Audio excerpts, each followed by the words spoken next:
അറിഞ്ഞതിൽ പാതി പറയാതെ പോയി, പറഞ്ഞതിൽ പാതി പതിരായിപ്പോയി. പകുതി ഹൃത്തിനാൽ പൊറുക്കുമ്പോൾ നിങ്ങൾ പകുതി ഹൃത്തിനാൽ വെറുത്തു കൊള്ളുക. ഇതെൻ്റെ രക്തമാണ്, ഇതെൻ്റെ മാംസമാണ്, ഇതെടുത്തു കൊള്ളുക. ഹയർ സെക്കൻഡറി 1-ാം വർഷം 2ാം ഭാഷ മലയാളം ക്ലാസ്സിലേക്ക് എല്ലാവർക്കും സ്വാഗതം. മലയാളം പഠിക്കുന്ന വിദ്യാർത്ഥികൾക്ക് മാത്രമല്ല, എല്ലാ വിദ്യാർത്ഥികൾക്കും, കൂടാതെ ലക്ഷ്യങ്ങളിലേക്ക് കുതിക്കുന്ന, വിജയം നേടാൻ പരിശ്രമിക്കുന്ന, പരാജയങ്ങളിൽ മനം മടുത്ത എല്ലാവർക്കും പ്രചോദനവും ആവേശവും ഉന്മേഷവും ഉത്സാഹവും ലഭിക്കുന്ന തരത്തിലാണ് ഞാൻ ഈ ക്ലാസ് തയ്യാറാക്കിയിരിക്കുന്നത്. ക്ലാസ് മുറികളിൽ ഒരുമിച്ചിരുന്ന് പഠിക്കുന്നതിൻ്റെയും ചർച്ച ചെയ്യുന്നതിൻ്റെയും വിമർശിക്കുന്നതിൻ്റെയും ആനന്ദം, ഊർജം, ആവേശം, സാന്നിധ്യം ഇവയൊന്നും വീഡിയോ ക്ലാസ്സുകളിൽ ലഭിക്കുകയില്ല. എങ്കിലും അറിവ്, പ്രചോദനം, അന്വേഷണാത്മകത എന്നിവയ്ക്ക് ഒരുപക്ഷെ സഹായമായേക്കാൻ സാധ്യതയുണ്ട്. പ്രശസ്ത കവി ബാലചന്ദ്രൻ ചുള്ളിക്കാടിൻ്റെ ആദ്യ കവിതാ സമാഹാരത്തിന് അദ്ദേഹം തന്നെ തയ്യാറാക്കിയ ആമുഖ കുറിപ്പുകളുടെ ഏതാനും ചില വരികളാണ് ഞാൻ ആദ്യമേ ഉദ്ധരിച്ചത്. തൊട്ടു പിന്നാലെ അടുത്ത ക്ലാസ്സിൽ അദ്ദേഹത്തിൻ്റെ ഒരു കവിത പഠിക്കേണ്ടതുള്ളതുകൊണ്ട് അദ്ദേഹത്തെ വിശദമായി പിന്നീട് നമുക്ക് പരിചയപ്പെടാം. അധ്യാപകൻ മാത്രമല്ല, പൊതുസമൂഹത്തോട് ബന്ധപ്പെടുന്ന, സംവദിക്കുന്ന, സംസാരിക്കുന്ന, ആശയം പങ്കുവയ്ക്കുന്ന, എല്ലാവരും അനുഭവിക്കുന്ന ഒരു അവസ്ഥാവിശേഷമാണ് ഞാൻ നേരത്തെ സൂചിപ്പിച്ച കാര്യം. വായിച്ചും പഠിച്ചും അനുഭവിച്ചറിഞ്ഞും തിരിച്ചറിഞ്ഞും ഒരുങ്ങി വന്ന കാര്യങ്ങളിൽ പകുതി പോലും പറയാൻ ഒരു ക്ലാസ് മുറിയിൽ കഴിയുകയില്ല. ഒരു ഭാഷാ അധ്യാപകനെ സംബന്ധിച്ചിടത്തോളം ഈ ഒരു വെല്ലുവിളി വർദ്ധിക്കുകയാണ്. അതിന് കാരണം എന്താണ്? ശാസ്ത്രം 1 2 എന്ന് പറയുമ്പോൾ സാഹിത്യവും കലയും 1 ഉമ്മിണി വലിയ 1 എന്നാണ് പറയുക. മാത്രമല്ല, വിഷയത്തോടൊപ്പം തന്നെ പഠിപ്പിക്കുന്ന ആളുമായിട്ടുള്ള ബന്ധവും അടുപ്പവും വളരെ പ്രാധാന്യം അർഹിക്കുന്നതാണ്. ഒരാളെ ഇഷ്ടമാണെങ്കിൽ അദ്ദേഹം പറയുന്നത് എല്ലാം മനസ്സിലാകും, ഇഷ്ടമില്ലെങ്കിലോ ഒന്നും മനസ്സിലാക്കാൻ പോകുന്നുമില്ല. അതുകൊണ്ട് തന്നെ പല ക്ലാസ്സുകളും ഒരു ഉപകാരവുമില്ലാതെ കടന്നു പോകാറുണ്ട്. കുട്ടികളിൽ നിസ്സംഗതയും അലസതയും നിർവികാരതയും ഉളവാക്കാൻ സാധ്യതയുണ്ട്. അപ്പോൾ ആദ്യമേ തന്നെ പറയട്ടെ, വെറുക്കാനും പൊറുക്കാനുമുള്ള എല്ലാ സാധ്യതയും ഉപയോഗിച്ചു കൊള്ളുക. ONV കുറിപ്പ് പാടുന്നത് പോലെ വേദനിക്കലും വേദനിപ്പിക്കലും വേണമേ സ്നേഹബന്ധങ്ങൾ ഊഴിയിൽ. വളരെ പരിമിതമായ കാര്യങ്ങളെ ആരെങ്കിലും പഠിപ്പിക്കാൻ സാധിക്കുകയുള്ളൂ. കണ്ടും കേട്ടും പറഞ്ഞും അനുഭവിച്ചും അറിഞ്ഞും തിരുത്തിയും ഒരാൾ സ്വയം പഠിക്കുകയാണ്. ഭാഷാപഠനം അങ്ങനെ തന്നെയാണ് അധികവും സംഭവിക്കുക. ഭാഷാ പഠനത്തിന് ചുരുങ്ങിയത് 5 ഘട്ടങ്ങൾ എങ്കിലും ഉണ്ട്. ആദ്യമേ കാഴ്ചയാണ്, കേൾവി, സംസാരം, എഴുത്ത്, വായന എന്നിങ്ങനെയാണ് 5 കാര്യങ്ങൾ. ഈ 5 കാര്യങ്ങളെയും ചേർത്ത് വേണമെങ്കിൽ വായന എന്നുകൂടി ഒരിക്കൽ കൂടി പറയാം. അതുകൊണ്ടാണ് വായനയ്ക്ക് കുഞ്ഞുണ്ണി മാഷ് കൊടുക്കുന്ന കുറും കവിതയുടെ വിശദീകരണം ഇങ്ങനെയാണ്: വായിച്ചാലും വളരും, വായിച്ചില്ലെങ്കിലും വളരും, വായിച്ചു വളർന്നാൽ വിളയും, വായിക്കാതെ വളർന്നാൽ വളയും. അപ്പോൾ വായനയാണ് മുഖ്യം. വായനയുടെ സാധ്യതകൾ വലുതാണ്, വായനയുടെ ലോകങ്ങൾ വലുതാണ്. ഇതെല്ലാം ഒരാൾ സ്വയം പരിശീലിക്കാതെ തരമില്ല. അതുകൊണ്ടാണ് ഹയർ സെക്കൻഡറി 1-ാം വർഷം മലയാളം പാഠപുസ്തകത്തിൽ വളരെ പരിമിതമായ ഭാഗങ്ങൾ മാത്രമേ പഠിക്കാനുള്ളൂവെങ്കിലും ആകാശത്തോളം ഉയർന്ന് പറക്കുന്ന, കടലിൻ്റെ ആഴങ്ങളിലേക്ക് ചിറകുകൾ കൂർപ്പിച്ച് ഇറങ്ങുന്ന, ലോകത്തിൻ്റെ അതിരുകൾക്കപ്പുറത്തേക്ക് വിശാലമായി പറക്കുകയും ചെയ്യുന്ന ജോനാഥൻ ലിവിങ്സ്റ്റൺ എന്ന കടൽക്കാക്കയെ പറ്റിയുള്ള ആദ്യ സൂചനയും പരാമർശവും നൽകിയിരിക്കുന്നത് അതുകൊണ്ടാണ്. കാരണം വളരെ കുറച്ചേ പഠിക്കാനുള്ളൂവെങ്കിലും അതിൻ്റെ ആഴമായ സ്വയ അവബോധവും പരിശീലനവും വിമർശനവും വിശകലനവും വളരെ പ്രാധാന്യം അർഹിക്കുന്ന കാര്യങ്ങളാണ്. അതുകൊണ്ട് തന്നെ ഇവ വെച്ചുകൊണ്ട് തന്നെ ഭാഷാ വിമർശനം, രാഷ്ട്രീയ വിമർശനം, എല്ലാ തലങ്ങളിലുമുള്ള വിവിധ ദിശകളിലുള്ള പരിശീലന പദ്ധതികൾ ഇവയെല്ലാം ഭാഷാപഠനത്തിൻ്റെ ഭാഗമാണ് എന്ന് മാത്രമല്ല വ്യത്യസ്തങ്ങളായ സാഹിത്യ പ്രസ്ഥാനങ്ങളെയും അതുപോലെ തന്നെ വിവിധ വിഷയങ്ങളെ ഭാഷയും കലയും സാഹിത്യവുമായി ബന്ധിപ്പിച്ചിട്ടുള്ള ഒരു പഠന പദ്ധതിയും ഹയർ സെക്കൻഡറി മലയാള ഭാഷാ പഠനത്തിൻ്റെ ഭാഗമായി തീരുന്നു. ഭാവിയിൽ സ്വന്തമായ നിലപാട് സ്വീകരിക്കുവാനും സ്വന്തമായ ആശയ ആദർശങ്ങളെ ഉൾക്കൊള്ളുവാനും അവയോട് ക്രിയാത്മകമായി സമ്മതിക്കാനും അവയെപ്പറ്റിയുള്ള കൃത്യമായ കാര്യങ്ങൾ വിലയിരുത്തുവാനും ഉള്ള പരിശീലനം കൂടിയാണ് ഇപ്പോൾ ലഭിക്കുന്നത് എന്നുകൂടിയാണ് ഓർക്കേണ്ടത്. അപ്പോൾ എന്താണ് നമ്മുടെ സ്വപ്നം? ഉയരങ്ങളിലേക്ക് പറക്കുക, ആഴങ്ങളിലേക്ക് ഇറങ്ങുക, അതിർത്തികളില്ലാത്ത ലോകത്തേക്ക് പറന്നു കയറുക, ഇവയാണ്. എന്നാൽ ഒന്നാം യൂണിറ്റിന് പൊതുവായി കൊടുത്തിരിക്കുന്ന ശീർഷകം കിനാവ് എന്നാണ്, സ്വപ്നം എന്നല്ല. എന്താണ് കാരണം? സ്വപ്നത്തിൽ യാന്ത്രികത കൂടും, അറിയാതെ സംഭവിക്കാൻ സാധ്യതയുണ്ട്. എന്നാൽ കിനാവ് എപ്പോഴും ബോധപൂർവമായി സംഭവിക്കുന്ന ഒരു കാര്യമാണ്. നമ്മുടെ അറിവും സമ്മതവും സഹകരണവും കിനാവിന് ആവശ്യമാണ്. കിനാവ് കാണാനും ഒരാൾ കൃത്യമായി പരിശീലിക്കേണ്ടതുണ്ട്. ഈ അർത്ഥത്തിലാണ് APJ അബ്ദുൽ കലാം സ്വപ്നത്തെ വിശദീകരിക്കുന്നത്, നിർവചിക്കുന്നത്. എന്താണ് സ്വപ്നം? ഒരാൾ ഉറങ്ങുമ്പോൾ കാണുന്നതല്ല, മറിച്ച് ഒരാളെ ഉറങ്ങാൻ അനുവദിക്കാത്തതാണ്. ഭാവിയെക്കുറിച്ച് കിനാവ് കാണാനും കൃത്യമായ വിവേചനവും വിശകലനവും നടത്തി ധീരമായ തീരുമാനങ്ങളെടുത്ത് അതിർത്തികളില്ലാത്ത ആഴങ്ങളിലേക്ക് ഉയരങ്ങളിലേക്ക് കുതിക്കാൻ ജീവിതത്തെ പാകപ്പെടുത്തിയെടുക്കുക എന്നതാണ് പ്രധാനം. 1000 കവിത വായിച്ചവൻ അരക്കവി എന്നാണ് പറയുന്നത്. പ്രതിഭയ്ക്കൊപ്പം തന്നെ പരിശീലനവും കഠിനാധ്വാനവും ചേർത്ത് വയ്ക്കുമ്പോൾ മാത്രമേ ഒരാൾ വിജയിച്ചു എന്ന് പറയാൻ കഴിയുകയുള്ളൂ. അത് ജീവിതം മുഴുവനും നീണ്ടു നിൽക്കുന്ന നിരന്തര പരിശ്രമവും പുണ്യപ്രവൃത്തിയുമാണ് എന്ന കാര്യം കൂടി ഓർമ്മിക്കാം. ബാല്യകാലത്തിൽ എവിടെയോ ഒരു നുറുങ്ങുകഥ കേട്ട് മറന്നുപോയിട്ടുണ്ടാവും. അമ്മയുടെയും മൊയിലിൻ്റെയും ഓട്ട മത്സരത്തിൻ്റെ കഥയാണത്. കുട്ടിക്കഥയൊന്നും അല്ലത്. ജീവിത ലക്ഷ്യത്തിലേക്കുള്ള ഓരോ നിമിഷവും നടത്തേണ്ട അമൂല്യമായ പരിശ്രമവും നിരന്തര പ്രയാണവുമാണ് എന്ന കാര്യം കൂടി ആ വലിയ കഥയുടെ പിന്നിൽ ഉള്ള ആന്തരിക അർത്ഥങ്ങളുണ്ട്. KC കേശവപിള്ള പാടിയ കവിത ഓർമ്മയില്ലേ?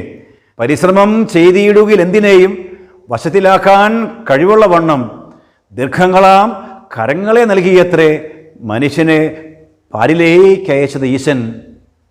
അപ്പോൾ കിനാവ് എന്നത് കാഴ്ചയാണ്. ആ കാഴ്ച കാണാനുള്ള കണ്ണുകളെപ്പറ്റി കവി പാടുന്നത് കേൾക്കുക. കണ്ണു വേണം, ഇരുപുറം എപ്പോഴും കണ്ണു വേണം, മുകളിലും താഴെയും കണ്ണിലെപ്പോഴും കത്തി ജ്വലിക്കും ഉൾക്കണ്ണു വേണം, അണയാത്ത കണ്ണ്. അപ്പോൾ കാഴ്ചയും കാഴ്ചപ്പാടുകളും ഉൾക്കാഴ്ചകളുമാണ് പ്രധാനം. ഉയർന്ന വിദ്യാഭ്യാസം കൊണ്ട് നേടേണ്ടത് അതാണ്. മെച്ചപ്പെട്ട മനുഷ്യനായി വ്യക്തിയായി ജീവിക്കാൻ ഉള്ള പരിശീലനം കൂടിയാണ് അത്. ഭാഷാപഠനം ലോകത്തെയും കാലത്തെയും സമൂഹത്തെയും സംസ്കാരത്തെയും മനുഷ്യനെയും ദേശത്തെയും നാടിനെയും ഗ്രാമത്തെയും കലാലയങ്ങളെയും മതങ്ങളെയും രാഷ്ട്രീയത്തെയും കുടുംബങ്ങളെയും തന്നെയും തിരിച്ചറിയാനും വിമർശിക്കാനും വിലയിരുത്താനും വിശകലനം ചെയ്യുവാനുമുള്ള ഇടമാണ്, അവസരങ്ങളാണ് ഒരുക്കേണ്ടത്. കൃത്യമായ ഉൾക്കാഴ്ചകളിലൂടെ, വ്യക്തിപരമായ കാഴ്ചപ്പാടുകളിലൂടെ, ചിന്താധാരകളിലൂടെ ഒരു നവലോകം സൃഷ്ടിക്കാൻ നമുക്ക് പ്രതിജ്ഞയെടുക്കാം. അതാണ് ആദ്യമേ തന്നെ ലക്ഷ്യമിടേണ്ട കാര്യമായി സൂചിപ്പിക്കാനുള്ളത്. അടുത്തതായി കിനാവുമായി ബന്ധപ്പെട്ട വളരെ പരിചിതങ്ങളായ ഏതാനും ചില ചലച്ചിത്ര ഗാനങ്ങളിലെ ഏതാനും ചില വരികൾ മാത്രം ഒന്ന് കേൾക്കാം. പിന്നീട് സമയം പോലെ നിങ്ങളത് കേൾക്കുകയും ആസ്വദിക്കുകയും അല്പം കൂടി ആഴമായ പഠനത്തിന് വിധേയമാക്കുകയും ചെയ്യുക. പിന്നെയും പിന്നെയും ആരോ കിനാവിൻ്റെ പടി കടന്നെത്തുന്ന പദനിസ്വനം, ജന്മങ്ങളായി പുണ്യോദയങ്ങളായി കൈവന്ന നാളുകൾ കണ്ണീരുമായി കാണാക്കിനാക്കളായി നീ തന്നൊരാശകൾ. വേറൊന്ന്, കനിവേകുമീ വെൺമേഘവും മഴനീർക്കിനാവായി മറഞ്ഞു ദൂരെ പുള്ളോർക്കുടം കേണുറങ്ങി. മറ്റൊന്ന്, കനവു നെയ്തൊരാത്മരാഗം മിഴികളിൽ പൊലിഞ്ഞുവോ, വിരലിൽ നിന്നും വഴുതി വീണു വിരസമായൊരാദിതാളം. അഴകേ നിൻമിഴി നീർമണിയിൽ കുളിരിൽ തൂവരുതേ, കരളേ എൻ്റെ കിനാവിൽ മുത്തുപൊഴിക്കരുതേ. ഓമലാളെ കണ്ടു ഞാൻ പൂങ്കിനാവിൽ, താരകങ്ങൾ പുഞ്ചിരിച്ച നീലരാവിൽ. മറ്റൊന്ന്, ഒരു മധുര കിനാവിൻ ലഹരിയിലെങ്ങോ കുടമുല്ലപ്പൂ വിരിഞ്ഞു, അതിലായിരമാശകളാൽ ഒരു പൊൻവല നെയ്യും തേൻ വണ്ടു ഞാൻ, അലരേ തേൻ വണ്ടു ഞാൻ. അതിമനോഹരമായ ഭാവസാന്ദ്രമായ കാവ്യഭാവനകൾ നിറഞ്ഞതാണ് ഈ ചലച്ചിത്ര ഗാനങ്ങൾ. കിനാവുകളുടെ, ഉൾക്കാഴ്ചകളുടെ, കാഴ്ചപ്പാടുകളുടെ മറ്റൊരു രൂപമാണ് അവയെല്ലാം. നമുക്കിനി മഹാന്മാരായ കുറേ വ്യക്തികളുടെ കാഴ്ചപ്പാടുകളും ഉൾക്കാഴ്ചകളും പരിചയപ്പെടാം. വീഡിയോ കാണാം. It came as a joyous daybreak to end the long night of their captivity. I have a dream that one day this nation will rise up and live out the true meaning of its creed. We hold these truths to be self-evident, that all men are created equal.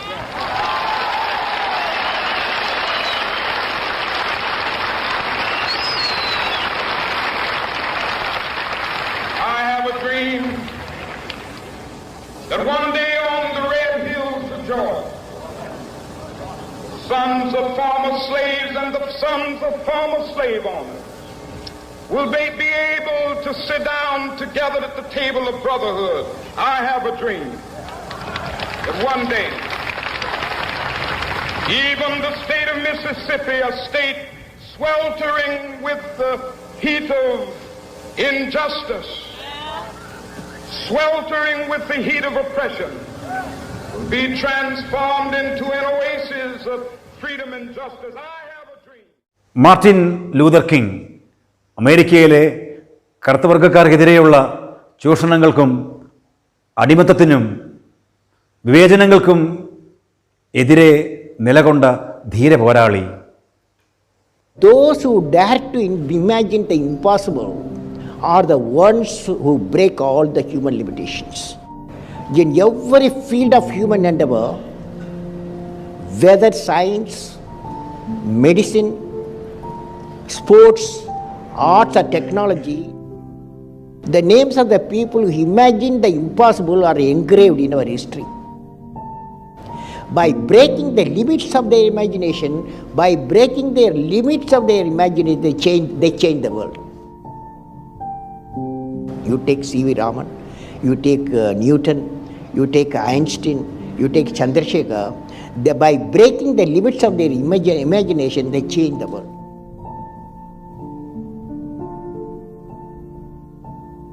If you want to be discoverers, if you want to be innovators, I am going to give you what type of characteristic you must have. Invention and discoveries have emanated from creative minds that have been constantly working and imagining the outcome. The telephone, he was imagining the outcome in the mind. With imaging and constant effort, all the forces of the universe work for that inspired mind, thereby leading to invention discoveries. Sir, I would like to hear from you a few tips for the upcoming generation to succeed in life. Well, succeeding life, I have already told you. Yes, sir. You have to do 4 things, okay? Number 1, great aim. Great aim. I will have great aim. I will have great aim. I will I will continuously acquire knowledge. continuously acquire knowledge. Oh, I will do hard work. I will do hard work. I will persevere I will persevere and succeed. and succeed. Okay, that's the mantra. Thank you, sir. Thank you so much. APJ Abdul Kalam സ്വപ്നം കണ്ടത് ആദ്യമേ എൻ്റെ സ്വാതന്ത്ര്യമാണ്. നാം സ്വതന്ത്രരല്ലെങ്കിൽ ആരും നമ്മളെ ബഹുമാനിക്കുകയില്ല. വികസനം ഇന്ത്യക്ക് വേണ്ടിയാണ്. ഇന്ത്യ ലോകത്തിനൊപ്പം നിൽക്കുക എന്നതാണ് എൻ്റെ സ്വപ്നമെന്ന് അദ്ദേഹം പറഞ്ഞു. Long years ago, we made a tryst with destiny, and now the time comes when we shall redeem our pledge, not wholly or in full measure, but very substantially. At the stroke of the midnight hour, when the world sleeps, India will awake to life and freedom. A moment comes, which comes but rarely in history, when we step out from the old to the new, when an age ends, and when the soul of a nation, long suppressed, finds utterance. It is fitting that at this solemn moment we take the pledge of dedication to the service of India and her people, and to the still larger cause of humanity. Jawaharlal Nehru ഭാവി കാലം സുഖമായി വിശ്രമിക്കാനുള്ളതല്ല, കഠിന പ്രയത്നത്തിൻ്റേതാണെന്ന് അദ്ദേഹം വ്യക്തമായി പറഞ്ഞു. It has the power to inspire. It has the power to unite people in a way that little else does. It speaks to youth in a language they understand. Sport can create hope where once there was only despair. It is more powerful than governments in breaking down racial barriers. It laughs in the face of all types of discrimination. The heroes are standing with me are examples of this power. They are valiant, not only in the playing field, but also in the community, both local and international. They are champions, and they deserve the world's recognition. Nelson Mandela ദക്ഷിണാഫ്രിക്കയിലെ വർണ്ണ വിവേചനങ്ങൾക്കെതിരെ വർഷങ്ങളോളം jail ശിക്ഷ അനുഭവിക്കുകയും ആ സ്വപ്നം നേടിയെടുക്കുകയും അതിനുവേണ്ടി തന്നെ ജീവിതം മാറ്റിവെക്കുകയും ചെയ്ത വ്യക്തി. I regard myself as a soldier, though a soldier of peace. I know the value of discipline and truth. I must ask you to believe me when I say that I have never made a statement of this description, that the masses of India, if it became necessary, would resort to violence. I regard myself as incapable in my lucid moments of making a statement of this character. It is complete independence that we want. രാഷ്ട്രപിതാവായ Gandhiji അദ്ദേഹം കണ്ട സ്വപ്നം, വിഭാവനം ചെയ്ത ആദർശം, അന്ധകാരത്തിൽ നിന്നും പ്രകാശത്തിലേക്ക്, അസത്യത്തിൽ നിന്ന് സത്യത്തിലേക്ക്, മരണത്തിൽ നിന്നും ജീവനിലേക്ക്. സ്വാമി വിവേകാനന്ദൻ പറയുന്നു, യഥാർത്ഥ മോക്ഷം കർമ്മത്തിലും സ്നേഹത്തിലുമാണ്.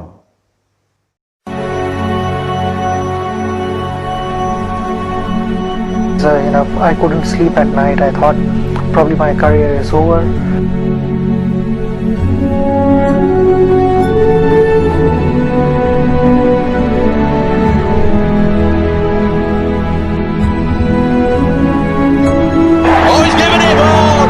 Gotcha, Sachin. It's a dreadful decision. And he has ruled in favour of the bowler. Tendulkar makes the long walk back. The team and has singled out Sachin Tendulkar, who Gilly in his soon-to-be-out book True Colours almost calls a liar.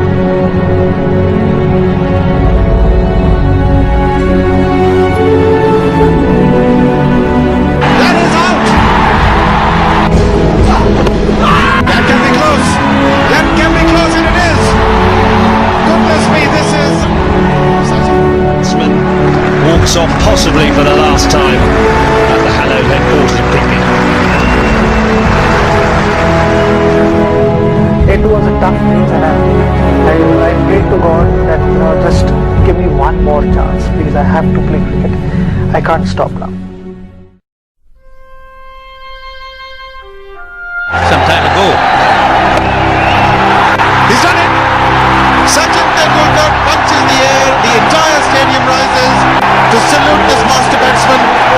35 Test hundreds. This man has made history. How's it taken you so long to win this?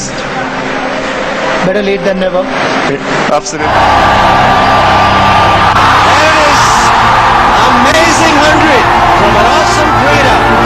That's Sachin Tendulkar's 41st Test hundred. 7 versus England, 5th at Sheffield, and India win. There you go. 50th Test match 100 for the great man. A tremendous achievement under pressure here. He's come to the party. Gets it. First man on the planet to reach 200. And it's the Superman from India, Sachin Tendulkar. That's it. 17,000 runs to the little champion. What an effort. What a fantastic cricketer. Goes for the single. Comet the hour, Comet the champion. And number 42 for Tendulkar, his first in Australia. Oh, you little champion. If there was ever one deserving to break this milestone. Sachin Tendulkar ഭാരതരത്നം നേടിയ ആദ്യ കായിക താരം സുദീർഘമായ തൻ്റെ cricket കരിയറിൽ അദ്ദേഹം അനുഭവിച്ച താഴ്ചയും ഉയർച്ചകളും വിജയങ്ങളും പരാജയങ്ങളും അതിൻ്റെ തിക്താനുഭവങ്ങളും അവയെല്ലാം ക്ഷമയോടെ നേരിട്ട് അവസാനം വിജയം വരിച്ച നിരവധി കഥകളാണ് നാം അദ്ദേഹത്തിൻ്റെ ജീവിത അനുഭവങ്ങളിൽ നിന്നും വായിക്കുന്നത്. അദ്ദേഹത്തിൻ്റെ ഉറ്റ സ്നേഹിതനും സഹപാഠിയുമായിരുന്നു വിനോദ് കാംബ്ലി.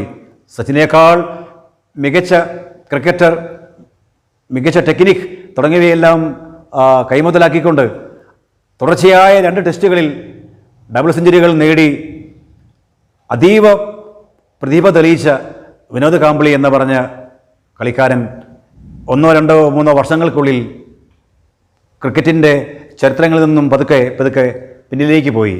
അതിന് കാരണം നിരന്തരമായ കഠിനാധ്വാനവും അർപ്പണബോധവും ഇല്ലാത്തതുകൊണ്ടാണ് എന്ന കൃത്യമായ നിരീക്ഷണവും നിലവിലുണ്ട്. അത് അവിടെയാണ് ഈ ശ്രദ്ധ എന്ന് പറഞ്ഞത്. നമുക്ക് ഒരുപാട് നമ്മുടെ ഡൈവേർഷൻസ് ഇപ്പോൾ വന്നുപോയി. ആ ഡൈവേർഷൻസ് അല്ലായിരുന്നു, കഷ്ടപ്പെട്ട് ആ ശ്രദ്ധയൊക്കെ ഉണ്ടെങ്കിലും അവർ ഡൈവേർട്ട് ചെയ്തുകൊണ്ടേ ഇരിക്കുക. ഒരു കോൺസെൻട്രേറ്റ് ചെയ്യാവുന്ന തരത്തിലുള്ള ഒരിതില്ല. മറ്റത് ഒരക്ഷരം എടുത്തു കഴിഞ്ഞാൽ താമസം എന്തേ വരുവാൻ, ആരോട് ചോദിച്ചാലും അതിൻ്റെ കംപ്ലീറ്റ് സാഹിത്യം വരെ തെറ്റാതെ പറയുന്ന ഒരു ഡെഡിക്കേഷൻ അല്ലെങ്കിൽ ആ കോൺസെൻട്രേഷൻ അവരുടെ ഉണ്ടായിരുന്നു കേൾക്കാൻ.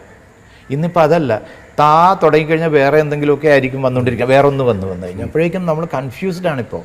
അപ്പോൾ പലവരും പല പടങ്ങൾ ഒന്നിന് വേണ്ടാന്ന് വെച്ചു, വേറൊന്ന് വന്നു, വേറൊന്ന് അപ്പുറത്തുനിന്ന് ആ ചാനലിൽ നിന്ന്, ഈ ചാനലിൽ നിന്ന്, റേഡിയോയിൽ നിന്ന്, വിവിധ് ഭാരതിയിൽ നിന്ന്, ഇതെല്ലാം കൂടി മനുഷ്യനായിട്ടുണ്ട് എത്രയെന്ന് പറഞ്ഞിട്ട് ഒരു മനുഷ്യനെടുക്കും. എന്നിട്ട് ആ പാട്ടുകൾ പഠിപ്പിക്കുക 2-3 ദിവസം. ഞങ്ങൾ ഉറക്കത്തിലും ഊണിലും ഇത് പഠിച്ചുകൊണ്ടിരിക്കുകയാണ്. അപ്പോൾ സെൽസ്, നമ്മുടെ ബോഡിയിലെ സെൽസ് ഓരോ അക്ഷരങ്ങളും ആവാഹിക്കുകയാണ്. എന്നിട്ടാണ് ഇത് പ്രൊഡ്യൂസ് ചെയ്യണത്. വന്നിട്ട് അടുത്ത ദിവസം 10 പ്രാവശ്യമൊക്കെ പാടേണ്ടി വരും ചിലപ്പോൾ. എന്നെ സംബന്ധിച്ചിടത്തോളം സിനിമ എന്ന് പറയുന്നത് എൻ്റെ സ്വപ്നമായിരുന്നു. ഇപ്പോഴും അതൊരു സ്വപ്നലോകത്താണ്. ഞാനതൊരു യഥാർത്ഥമായിട്ട് ഇപ്പോഴും ഞാൻ വിശ്വസിക്കുന്നില്ല. കാരണം അത് അത്രത്തോളം ഞാൻ താലോലിച്ചിരുന്നൊരു സ്വപ്നമാണ്. അത് സ്വപ്നമായി തന്നെ അവശേഷിക്കാൻ ഞാൻ ആഗ്രഹിക്കുന്നത്. എനിക്കതിനുള്ളൊരു അദമ്യമായ ആഗ്രഹമുണ്ട്. അപ്പോൾ ഈ സിനിമയിൽ അഭിനയിക്കുന്ന ഒരു നടൻ എന്ന നിലയിൽ എനിക്ക് ഒരുപാട് കുറ്റവും കുറവുകളുണ്ട്. ഇല്ലെന്ന് അങ്ങനെ പരിപൂർണനായിട്ടൊരു സൃഷ്ടിയും ലോകത്ത് സൃഷ്ടിക്കപ്പെടുന്നില്ല. ഒരുപക്ഷെ ഒരു കലാരൂപം അപൂർണതയുടെ രൂപം തന്നെയാണ് കല. ഞാൻ ആഗ്രഹ നടനാണ്. ഞാനൊരു ജന്മന എൻ്റെ രക്തത്തിലോ എൻ്റെ പരമ്പരയിലോ ഒന്നും അഭിനയില്ല. എൻ്റെ ഫാദർ വാപ്പ ഒരിക്കൽ പറഞ്ഞത്, പുള്ളി ഏതോ പണ്ടൊരു ഫാൻസി ഡ്രസ്സ് ചെയ്തിട്ടുണ്ടെന്ന്. അത്രത്തോളം ആകപ്പാടെ ഉള്ളൊരു പൈതൃകമായിട്ടുള്ളൊരു പാരമ്പര്യം. എൻ്റെ അമ്മ വഴി എൻ്റെ അമ്മാവന്മാരൊക്കെ ചെറിയ നാടകങ്ങളൊക്കെ പണ്ട് അഭിനയിച്ചിട്ടുണ്ട്. അതൊന്നും ഒരുപക്ഷെ ഇതിനെന്നെ സഹായിച്ചിട്ടില്ല. എന്നെ സംബന്ധിച്ചിടത്തോളം അദമ്യമായ സിനിമയോടുള്ള അഭിനിവേശം, അല്ലെങ്കിൽ അഭിനയ സങ്കേതത്തോടുള്ള അഭിനയം എന്ന് പറയുന്ന കലയോട്, അങ്ങനെ കലയാണെങ്കിൽ കലയോടുള്ള ഒരു ആവേശമാണ് എന്നെ നടനാക്കിയത്. ഒരുപക്ഷെ അങ്ങനെ എന്നിലൊരു കലാകാരനെ, ഒരു നടനെ ഒന്നും ഒരിക്കലും ഞാൻ കണ്ടെത്തിയിട്ടില്ല. മറ്റു നടന്മാർ അഭിനയിക്കുന്നത് കാണുമ്പോൾ ഇതുപോലെ അഭിനയിക്കണമെന്നുള്ള ആഗ്രഹം മാത്രമാണ് എൻ്റെ മനസ്സിൽ. അപ്പോൾ ആ ആഗ്രഹം കൊണ്ട് ഞാൻ വളർത്തിയെടുത്ത എൻ്റെ അശ്രാന്തമായ ഒരു കഠിന പ്രയത്നം കൊണ്ട് അഭിനയിച്ച് അങ്ങ് തേച്ച് മിനുക്കിയെടുത്ത ഒരു പ്രകടനമായി മാത്രമേ ഇപ്പോൾ ഞാൻ കാണിക്കുന്നുള്ളൂ. പക്ഷെ എനിക്കൊരു വലിയ ആത്മധൈര്യം എന്ന് പറയുന്നത്, ഇത്രയും തേച്ച് മിനുക്കാമെങ്കിൽ ഇനിയും തേച്ചാൽ ഇനിയും മിനുങ്ങും. അപ്പോൾ അത് നമ്മുടെ മിനുക്കം പോകുന്നുണ്ടോ, മിനുക്കം കുറഞ്ഞോ എന്നുള്ളതാണ് നേരെ നമ്മൾ തിരിഞ്ഞു നോക്കുന്നതെന്ന് പറയുന്നത്. നമ്മുടെ നമ്മളിലേക്ക് തന്നെ നോക്കുന്നത് ഈ നമ്മൾ എത്രത്തോളം വളർന്നു, ഇനി എന്തോരം വളരാൻ പറ്റും, എന്തോരം കുഴപ്പങ്ങളുണ്ട്, എവിടേക്കാണ് അഴുക്ക് പിടിച്ചിരിക്കുന്നത്, എവിടേക്കാണ് ക്ലാവ് പിടിച്ചിരിക്കുന്നത് നമുക്കൊന്ന് തുടച്ചു നോക്കണ്ടേ.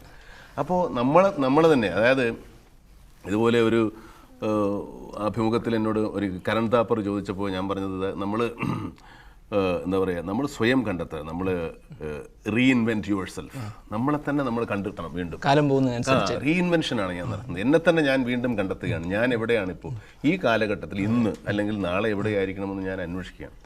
അത് ഒരുപക്ഷെ അതിൻ്റെ ഫലമായിട്ട് തന്നെ എനിക്ക് ഇതുവരെ ചെയ്യാത്തതോ, ഇനി ചെയ്യാൻ ആഗ്രഹിക്കുന്നതോ, അല്ലെങ്കിൽ നമുക്ക് ചെയ്യാൻ സാധിക്കുന്നതായ ഒരുപാട് കഥാപാത്രങ്ങളിലേക്ക് അന്വേഷണം. ഇട്ടിമാണി എന്ന സിനിമയിൽ മാർഗം കളി അവതരിപ്പിച്ചപ്പോൾ പലരും എന്നോട് ചോദിച്ചു, ലാൽ മാർഗം കളി പഠിച്ചിട്ടുണ്ടോ? വർഷങ്ങൾക്ക് മുമ്പ് കമലദളം എന്ന സിനിമയിൽ നൃത്തം ചെയ്തപ്പോഴും പലരും ചോദിച്ചു, ലാൽ നൃത്തം പഠിച്ചിട്ടുണ്ടോ എന്ന്. വാനപ്രസ്ഥം എന്ന സിനിമയിൽ കഥകളി ആടിയപ്പോൾ, പൂതന മോക്ഷം അവതരിപ്പിച്ചപ്പോഴെല്ലാം ചോദിച്ചു, ലാൽ കഥകളി പഠിച്ചിട്ടുണ്ടോ എന്ന്. എല്ലാറ്റിനും എന്റെ ഉത്തരം ഇല്ല ഇല്ല ഇല്ല എന്ന് തന്നെയായിരുന്നു. ഞാൻ ഇവയൊന്നും പഠിച്ചിട്ടില്ല. എന്നാൽ ഇവയെല്ലാം എന്നിലുണ്ടായിരുന്നു. ആവശ്യം വന്നപ്പോൾ ഞാൻ തന്നെ അവയെ തിരഞ്ഞു കണ്ടുപിടിച്ചു എന്ന് മാത്രം. ആവശ്യമാണ് സൃഷ്ടിയുടെ മാതാവ് എന്ന സിദ്ധാന്തം കലയിലും സത്യമാണ്. നരസിംഹം എന്ന സിനിമയിലും ആറാം തമ്പുരാനിലും നരനിലും താഴ്വാരത്തിലുമെല്ലാം ഞാൻ അവതരിപ്പിച്ചത് പൗരുഷ പ്രധാനമായ കഥാപാത്രങ്ങളായിരുന്നു. അവയ്ക്ക് ഘടകവിരുദ്ധമാണ് നേരത്തെ പറഞ്ഞ സ്ത്രൈണ ഭാവങ്ങൾ. രാജശില്പി എന്ന സിനിമയിൽ ശിവതാണ്ഡവം ആടുമ്പോഴും എന്നിൽ പൗരുഷമായിരുന്നു നിറയെ. എന്നാൽ നൃത്തത്തിനും മാർഗം കളിക്കും ചുവടുവയ്ക്കുമ്പോൾ, കഥകളിയിൽ പൂതനയായി കുഞ്ഞിനെ നെഞ്ചോട് ചേർക്കുമ്പോൾ, എന്റെ ഉടലിലും ഉയിരിലും ഒരു സ്ത്രീയുടെ സമസ്ത സ്പന്ദനങ്ങളും പ്രവഹിക്കുന്നത് ഞാൻ അനുഭവിച്ചു. എന്റെ സർവകോശങ്ങളും നൃത്തം ചെയ്തു, വാത്സല്യം ചുടത്തി, അതുവരെ അനുഭവിച്ചിട്ടില്ലാത്ത തലങ്ങളിലേക്ക്, ആനന്ദ മൂർച്ഛകളിലേക്ക് കുറച്ചുനേരമെങ്കിലും എത്താൻ എനിക്ക് സാധിച്ചു. ഒരു അഭിനേതാവിന്റെ ഏറ്റവും വലിയ ആനന്ദവും സൗഭാഗ്യവും ഇത്തരത്തിലുള്ള പരകായ പ്രവേശവും അതിന്റെ അനുഭവമാണെന്ന് ഞാൻ വിശ്വസിക്കുന്നു. ജീവിതത്തിൽ നമുക്ക് നമ്മളല്ലാത്ത പലതുമാകാൻ ആഗ്രഹമുണ്ട്. എന്നാൽ അവയൊന്നുമാകാൻ സാധിക്കാതെ മിക്ക മനുഷ്യരും മരിച്ചു പോകുന്നു. എന്നാൽ ഒരു നടന് ഇവയിൽ പലതും അല്പകാലത്തേക്കെങ്കിലും ആകാൻ സാധിക്കുന്നു. അയാൾ കള്ളനാകുന്നു, പോലീസുകാരനാകുന്നു, കൊള്ളത്തലവനാകുന്നു, വധശിക്ഷ കാത്തുകിടക്കുന്ന കൊലയാളിയാവുന്നു, രോഗിയാവുന്നു, എഴുത്തുകാരനാവുന്നു, കഥകളി നടനാകുന്നു, മേള വിദഗ്ധനാവുന്നു, ചരിത്ര കഥാപാത്രമാവുന്നു, അച്ഛനും മുത്തച്ഛനുമാവുന്നു, കണ്ണു കാണാത്തയാളും ഓർമ്മ നഷ്ടപ്പെട്ടയാളും ആവുന്നു, ചിലപ്പോൾ സ്ത്രീയുമാവുന്നു, ട്രാൻസ്ജെൻഡർ ആവുന്നു. ഇതെല്ലാം ഒറ്റ ശരീരത്തിന്റെ ചുറ്റളവിൽ അയാൾ സാധ്യമാക്കുന്നു. ഇതിനർത്ഥം ഇവയെല്ലാം നമ്മളിലുണ്ട് എന്നതാണ്. മനുഷ്യന്റെ മസ്തിഷ്കത്തെക്കുറിച്ച് പറയാറുണ്ട്, അതിന്റെ സാധ്യതകളിൽ വളരെ വളരെ ചെറിയൊരു ഭാഗം മാത്രമേ നാം ഉപയോഗിക്കുന്നുള്ളൂ. അതുപോലെ തന്നെയാണ് ശരീരത്തിന്റെയും മനസ്സിന്റെയും സാധ്യതകൾ. നമ്മുടെ ഗാനഗന്ധർവൻ യേശുദാസ്, അഭിനയ സമ്രാട്ടുകളായ മമ്മൂട്ടി, മോഹൻലാൽ തുടങ്ങിയവരൊക്കെ ദീർഘകാലം തങ്ങളുടെ കലാ തപസ്യ, തൻ്റെ കരിയർ ഒക്കെ ദീർഘകാലം പൂർത്തീകരിക്കാനുള്ള കാരണം നിരന്തരമായ കഠിനാധ്വാനവും പരിശീലനവും കൊണ്ടാണ് എന്ന് തിരിച്ചറിയുമ്പോൾ വിജയം നേടാൻ ഒരുങ്ങുന്ന, ലക്ഷ്യങ്ങളിലേക്ക് നീങ്ങുന്ന എല്ലാവരെയും കാത്തിരിക്കുന്നത് ഈ കഠിനാധ്വാനവും നിരന്തര പരിശ്രമവുമാണ് എന്ന കാര്യം കൂടി വ്യക്തമായി നമ്മളെ പഠിപ്പിച്ചു തരുന്നുണ്ട്. അവർ പ്രതിബന്ധങ്ങളെ അതിജീവിച്ചുകൊണ്ട്, കുറവുകളെ നിറവുകളാക്കിക്കൊണ്ട്, ഇരുട്ടിനെ പഴിക്കാതെ തിരുനാളം തെളിച്ചുകൊണ്ട്, പുതിയ വഴി തെളിച്ചുകൊണ്ട് അവർ മുമ്പോട്ട് പോയി. Dear sisters and brothers, we have a responsibility to improve the world. When future generations read about us in their books or on their iPads or whatever the next innovation will be, I don't want them to be shocked that 130 million girls could not go to school and we did nothing. I don't want them to be shocked that we did not stand up for child refugees as millions of families fled their homes. I don't want us to be known for failing them. Let the future generations say, we were the ones who stood up. Let them say, we were the first ones. We were the first to live in a world where all girls could learn and lead without fear. Let us be the ones who bring that change we want to see. Thank you so much for listening. N Kakkad പാടുന്നത് പോലെ വഴിപെട്ടുന്നവരോട് എന്ന കവിതയിൽ ഇരുവഴിയിൽ പെരുവഴി നല്ലു, പെരുവഴിയേ പോ ചങ്ങാതി, പെരുവഴി കൺ മുമ്പിലിരിക്കെ പുതുവഴി വെട്ടുന്നാകിൽ പലതുണ്ടേ ദുരിതങ്ങൾ. വഴിവെട്ടാൻ പോകുന്നവരോ പല നോമ്പുകൾ നോൽക്കണം, പലകാലം തപസ് ചെയ്ത് പല പീഡകൾ ഏൽക്കണം എന്നാണ് അദ്ദേഹം പാടുന്നത്. കഠിനമായ പരിശ്രമങ്ങളിലൂടെ മുമ്പോട്ട് പോകുന്ന ഒരാൾക്ക്, ലക്ഷ്യപഥത്തിൽ അടിയുറച്ചു നിന്ന് പ്രവർത്തിക്കുന്ന ഒരാൾക്ക് വിഷമമേറിയ ഓരോ ഘട്ടവും സാവകാശം ആസ്വാദ്യകരമായി തീരും എന്നതാണ് പ്രധാനം. വിജയം സാവകാശം അയാളെ തേടിയെത്തിക്കൊണ്ടിരിക്കും. ചിന്താവിഷ്ടയായ സീത എന്ന ഖണ്ഡകാവ്യത്തിൽ കുമാരനാശാൻ പാടുന്നത് പോലെ, ഒരു വേള പഴക്കമേറിയാൽ ഇരുളും മെല്ലെ വെളിച്ചമായി വരാം, ശരിയായി മധുരിച്ചിടാം, സ്വയം പരിശീലിപ്പോരു കയ്പ് താനുമേ. അപ്പോൾ ചുരുക്കത്തിൽ കിനാവ്, കാഴ്ച, ഉൾക്കാഴ്ച, കാഴ്ചപ്പാട്, ദർശനം, അതാണ് ഇതുവരെ പറഞ്ഞു വച്ചത്. ഈ യാത്ര ഇനിയും മുമ്പോട്ട് പോകേണ്ടതുണ്ട്. മഹത്തായ സാഹിത്യകൃതികളെ പരിശോധിക്കുമ്പോൾ, പഠിക്കുമ്പോൾ അവയുടെ സ്ഥാനം അവിടെയാണ്. സാഹിത്യ ലോകത്തേക്ക് പ്രവേശിച്ചുകൊണ്ട് അടുത്ത ഭാഗത്ത് നമുക്കത് വിശദമായി ചർച്ച ചെയ്യാം. നമസ്കാരം.